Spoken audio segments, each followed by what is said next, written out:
Hey everyone, welcome back to the channel. So today we do something different.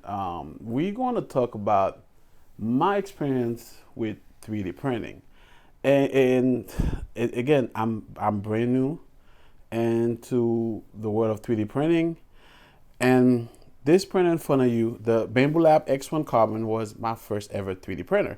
And honestly, that was probably one of the best and most expensive ways I could have entered the world of 3D printing.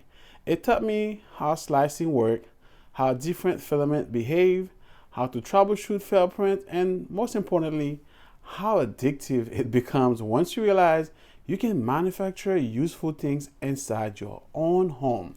But after spending time with the X1-Carbon, I decided to replace it with the Bambu Lab's newer P2S. So was something wrong with the X1-Carbon? Not really.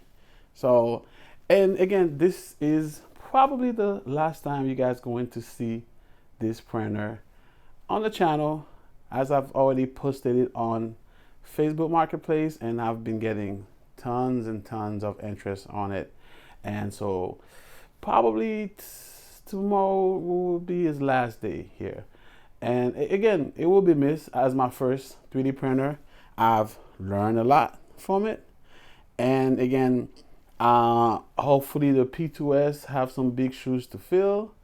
And also the X2D is also piqued my interest, even though Bambu Lab kind of marketing it as for engineers, but but I do like the dual nozzle feature, because that way you don't waste a lot of time, and also you don't waste a lot of your filament, by excrement or the things going on the poop chute.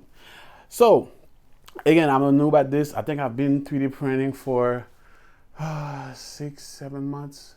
So this printer right here only has about 217 hours in it.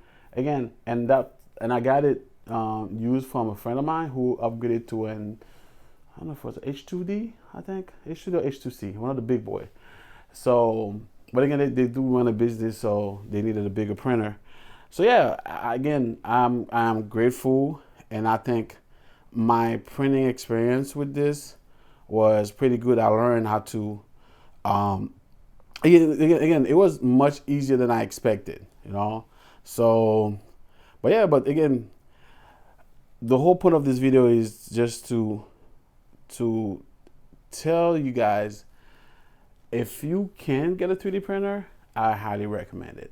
And again, they have like basic one. What's it called? Was it a Bambu Lab A1, which is it doesn't have the enclosure. You have a lot of limitation, but again, to print like things to go around. Look some of the things I've printed, right?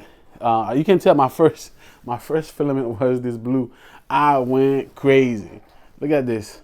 So by the way, you can tell. I'll show you a lot of my failed experiment. So I can get this light going. Look at this. That was trying to do a little octopus. A lot of waste here. So again, this is the poop chute that goes in the back. I don't know why. Oh, look the mess I made. All right. So again, all right. So this is the battery holder. Since I have tons of remote control in this house that still use those stupid batteries. This holder for the plate, and tons of other things I've printed. This, so again, and also let's not forget, I do have an AMS. This is not the AMS 2 Pro. As you can see, I had to purchase the Sunlu heater to put on top of it. If you're using certain material like ABS, I turned that off because it does make this is a stupid noise. So when you turn it on, but again, it's fine. So yeah, my experience has been absolutely amazing, and yeah, it will be missed. And the thing, eventually I probably will want to graduate to the bigger guys, like maybe an H2D, maybe an H2C. We'll see. So I mean, of course, my experience wasn't perfect. I mean, the first issue is cost. These things are not cheap, especially buying them brand new. Still, because I bought it from them with the AMS, And then yeah, I did pay quite some money for it. But again, none of these printers are cheap.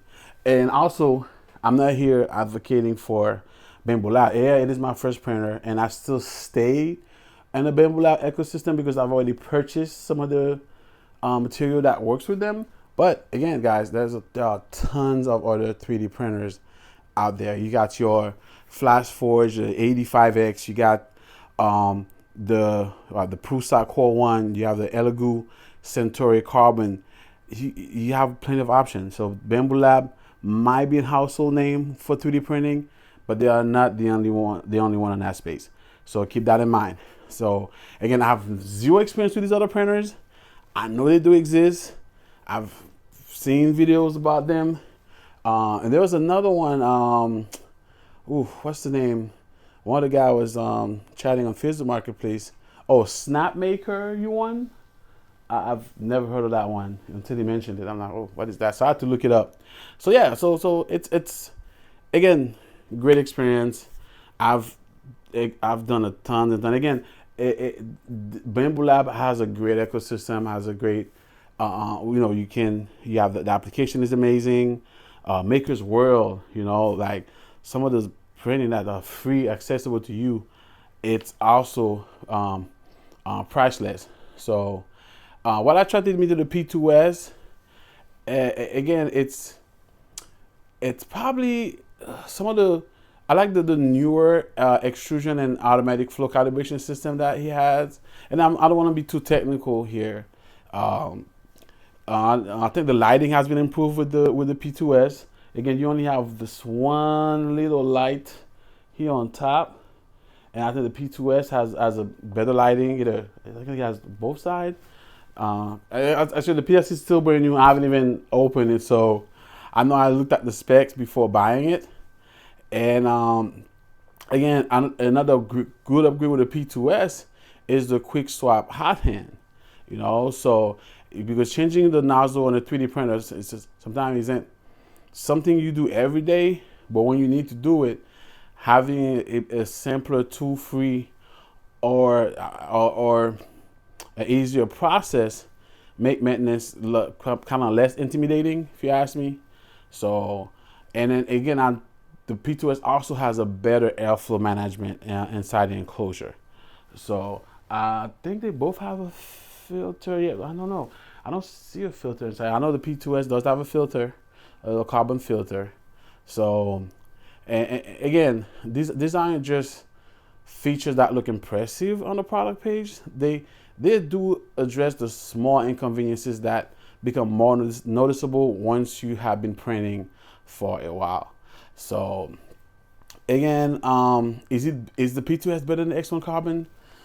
I don't know. The answer is it depends what you print and which features matter to you the most. You know what I'm saying? They both premium products, and they both kind of look similar as well. So I'm not claiming that that every X1-Carbon owner should replace their printer, but if it's working well, there's no reason to panic or rush for an upgrade. Me, I don't have the room and to have two 3D printer, and I don't need two 3D printer. I'm not building a printing farm, honestly. So I can kind of go ahead and just move on from this and just went with the upgrade path. And yeah, so again, I've been rambling for too long.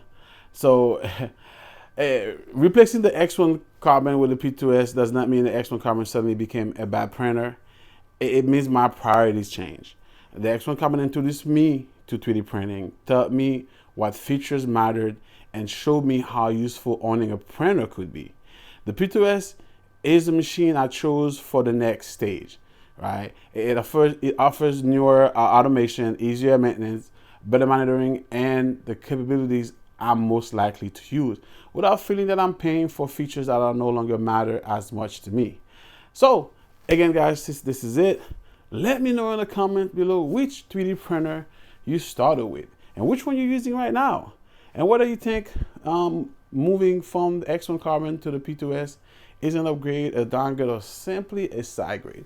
And on a side note, they no longer make the X1-Carbon, and which is crazy because currently on Bambu Lab website they still make the P1S. Crazy, but the X1-Carbon no longer there. But again, I don't know what's the thought process, what's the business model for that change. But yeah, so again, if you like videos like this, I'm not gonna go crazy starting making 3D printing videos. That's wasn't the point here. I just figured, like, you know, by this being gone next few hours, I just always wanted to make a video about it. And yeah, it will be missed, but I'm sure its replacement will also fill up its shoes really well and probably do a better job. Okay, hey, if you like videos like this, subscribe, because again, I'll be unboxing and testing the P2S with some practical print, multicolor projects and different filament type to find out whether replacing the X1-Carbon was actually the right decision. Thank you for watching, guys, and I will see you in the next one. Peace out.